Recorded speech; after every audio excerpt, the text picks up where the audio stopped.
কোথায় যাব তোমার সাথে? আজকে মার্কেটে যাব একটু শপিং করতে। আবার? এই তো দুর্গাপূজায় শপিং করলে।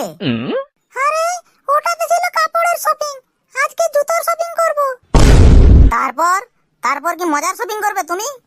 আরে মজা না মন ভরানোর শপিং করব। চুপচাপ ঘরে যাও বলে দিচ্ছি, কোনো শপিং হবে না। টাকা কি গাছে ফলে নাকি? কি বললে? তুমি যাবে না? ঠিক আছে, কোনো ব্যাপার না।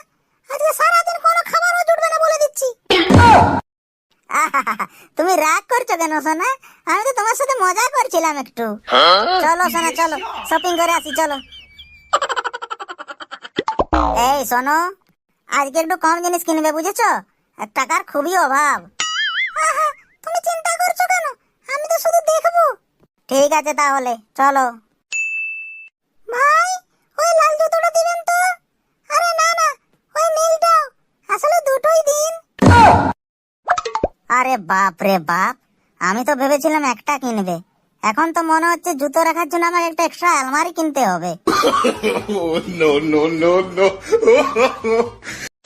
কি গো, তুমি যে বললে শুধু দেখবে? হ্যাঁ, আমি তো দেখতেই গিয়েছিলাম, কিন্তু এগুলো চোখে পড়ে গেল। চোখকে কি আমি না বলতে পারি বলো? তাই নিয়ে নিলাম। এইসব কেনা জিনিস এখন রাখবে কোথায়? তোমার পুরনো কাপড় জুতোগুলো ফেলে দিব, সেখানে রাখবো। কি? এখন আমারই জিনিসপত্র সব বেকার হয়ে গেল? আমিও তো পুরনো হয়ে গেছি, তাহলে আমাকে একদিন ছুঁড়ে ফেলে দিবে মনে হচ্ছে। হ্যাঁ, যতদিন আমাকে শপিং করাবে, আমার কথা মেনে চলবে, ততদিন ঠিক আছে, না হয় ছুঁড়ে ফেলে দেব। ওই কি ভাবছো তুমি? আমি ভাবছি আগামী জন্মে দোকানদার হয়ে জন্ম নেব। কেন?